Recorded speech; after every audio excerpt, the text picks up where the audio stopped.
And let us now together show our appreciation for Lucy Ito.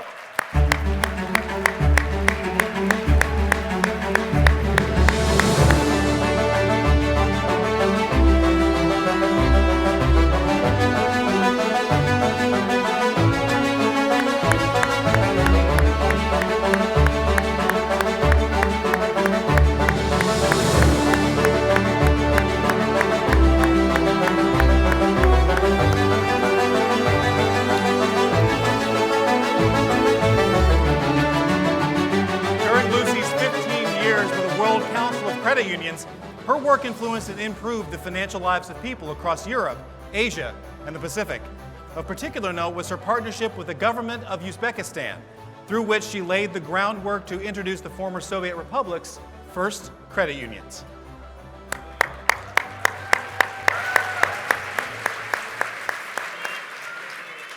Good evening, everyone. This is pretty overwhelming.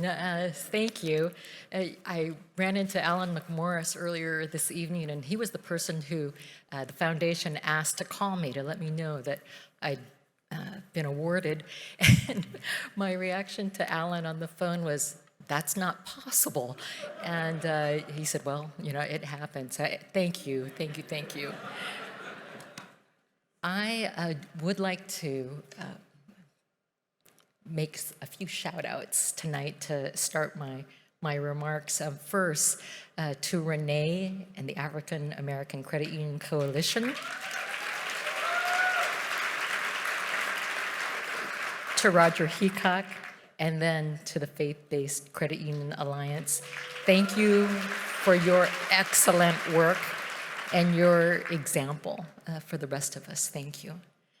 On a more somber note, recent world events have reminded me of the time I spent in the 1990s in Kiev and other parts of Ukraine. World Council has done tremendous work with its partners there. And I don't know if we have any of our Ukrainian American credit union friends in the room tonight, but all of us here are standing in solidarity with you.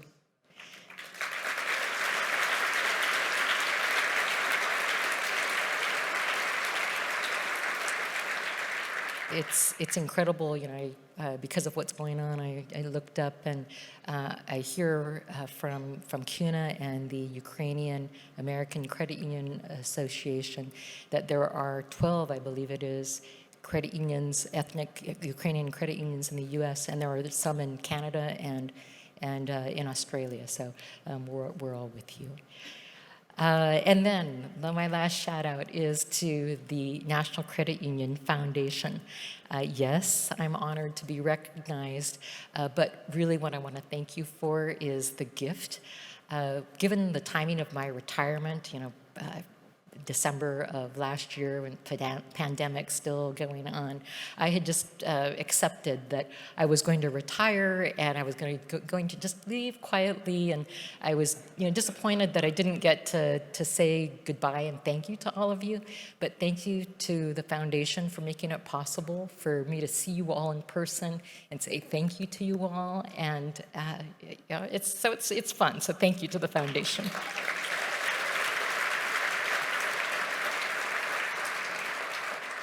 In retirement, one of the most common questions I receive is, what advice would you give to young people hoping for a successful career in the credit union system?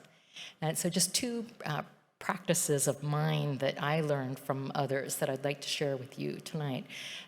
For those who haven't heard, my first advice is find the puka. For those of you who have not heard about it, it was when I first started working at the World Council in my late 20s, early 30s, and like all young people, you know, I wanted to position myself for career advancement. My father-in-law, Rob's dad, a Jewish American lawyer who retired with Rob's mom in Hawaii, he took me aside and he goes, "Luce, you gotta find the puka." Puka means whole in Hawaiian. And you remember in the 1970s, the puka necklaces that we used to wear? So he was talking about the puka. And he said, you got to find the puka, find the hole, and then fill it for your organization. If you want to be successful, don't focus on yourself and your success. Focus on what's going to make your organization succeed.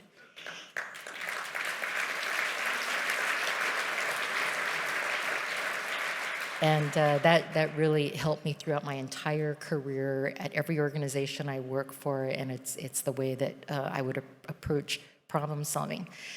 Second practice, if you're going to be biased towards including and connecting people with each other.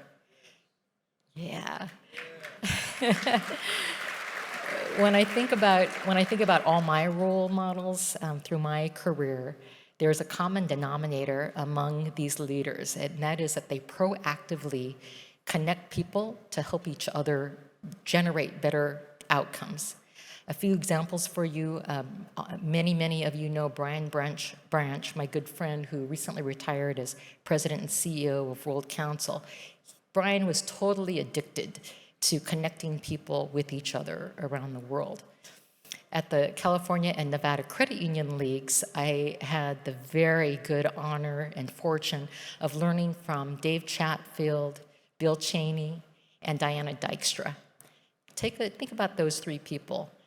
What do they all have in common? The three of them open their arms to all others, not just CEOs and VIPs, but to anyone who is curious, anyone who wants to get engaged.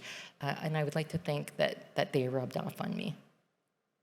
At NASCUC as well, connecting people and organizations has been NASCUC's modus operandi for years, long before I got there, but with a twist. So NASCUC excels at bringing unexpected groups together. Usually the first time someone learns about NASCUC, they flinch when they find out that NASCUC's membership is both regulators and the regulated. Think, why would you bring the two groups together? Well, that's what NASCUC does. And NASCUC and its membership, both industry and regulators, they've known for a long time that when these two groups work together, they've got that same objective of doing right by consumer members. When they work together, they come up with real-world solutions that really make a difference. And think about it. At NCUA, the most successful, both board members and staff at NCUA, the most impactful officials there have been those that have been biased towards inclusion of different groups, biased towards a robust and symbiotic relationship in the dual charter system. I can't really speak on behalf of NASCUC anymore now that I'm retired, but I know NASCUC leadership and staff join me in thanking Chairman Todd Harper, Vice Chairman Kyle Hotman, and Board Member Rodney Hood for recognizing the dynamism and that interdependency of the dual charter system. It's what makes the U.S. credit union system the most successful in the world in reaching so many people. Thank you.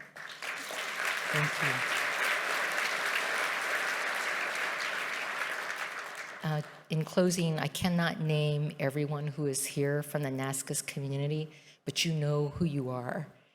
But let me just acknowledge certainly the amazing staff. Everyone was always so surprised, and you'll be surprised to know today NASCUC is a staff of, at least when I was there, we were 10 people.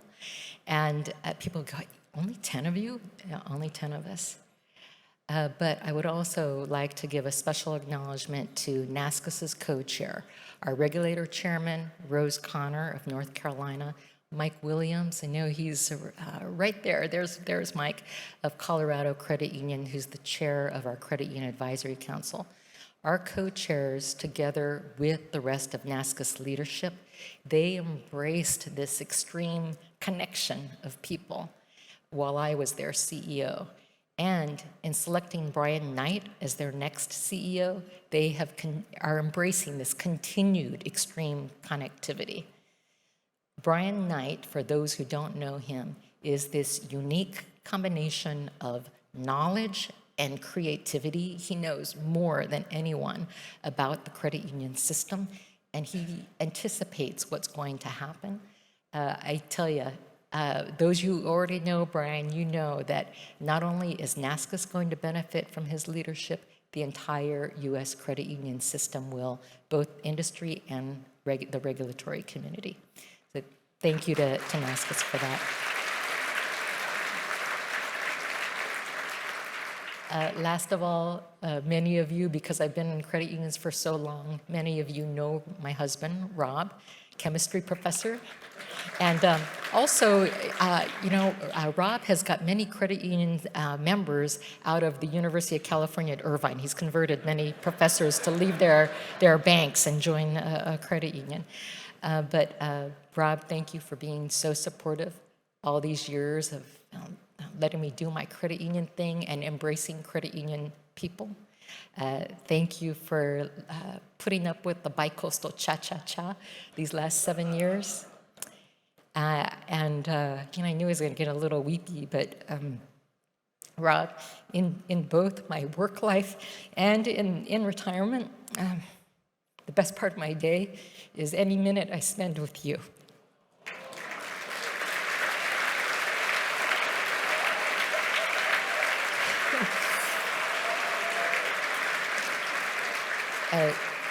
So thank you to the World Council. Thank you to the California and Nevada Credit Union Leagues. Thank you to NASCUC. Thank you for letting me find and fill pukas with you all these years.